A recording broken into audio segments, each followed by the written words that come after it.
If your kids are going out trick-or-treating this year, are you going with them or are they going alone with friends for the first time?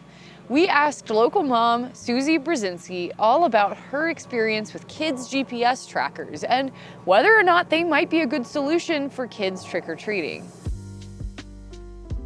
So we've been using them for about a year, and this started when I dropped my son off at soccer practice and pulled away to go pick my daughter up at preschool. And then I went back to the soccer field to grab him and realized that practice had been canceled. And he was so terrified to be in the park alone. And so he just sat there crying for a half hour until I was able to get back to him. But he had no way to get in contact with me, and he wasn't familiar with anybody else at the park. So he just kind of sat there terrified. We like to use them for drop-offs, pickups. Both my kids just started riding bikes to school. And so having those then, because if something happens on the way to school or on the way back from school, there's busy roads and drivers don't pay attention. And so I want to make sure that they have a way to get in contact with me, or if they sense something suspicious, if somebody's following them, that they can reach out. A couple of brands that I've tried are Gabb. So we've used the Gabb phone and the Gabb watch as well. We've dabbled a little bit into Verizon Gizmo, and then the Sync Up Kids with T-Mobile. Yes, we use them every day. There was a period of time where we had to coach them a little bit when taking it to school.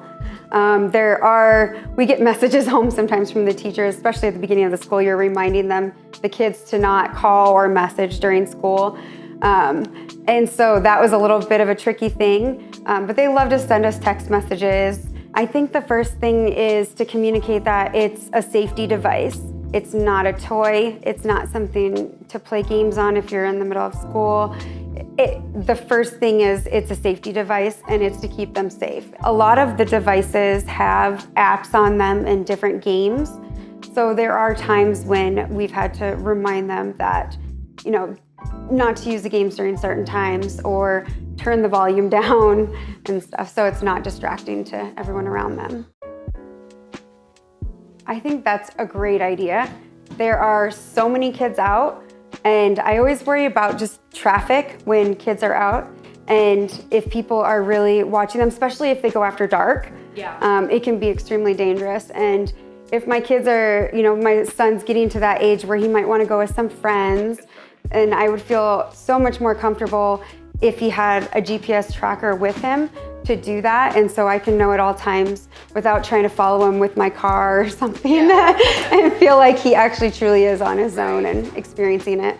I might do it this year, give him maybe a smaller zone to go to and not travel as far, but absolutely at the age of 10, I think I would be fully okay with him going a little bit further, expanding his zone and taking a GPS tracker with him. So a lot of the technology with the GPS trackers does that, where it will alert you, one, if they go out of the house and if it's the device is leaving the house, but also a larger geofence to alert you if they have left that zone, and it will still keep an eye on them, so you can find them or call them and see if they come back into the zone. But it is very good technology that's helpful.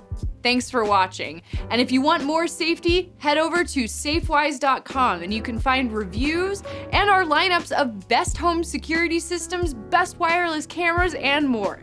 Stay safe.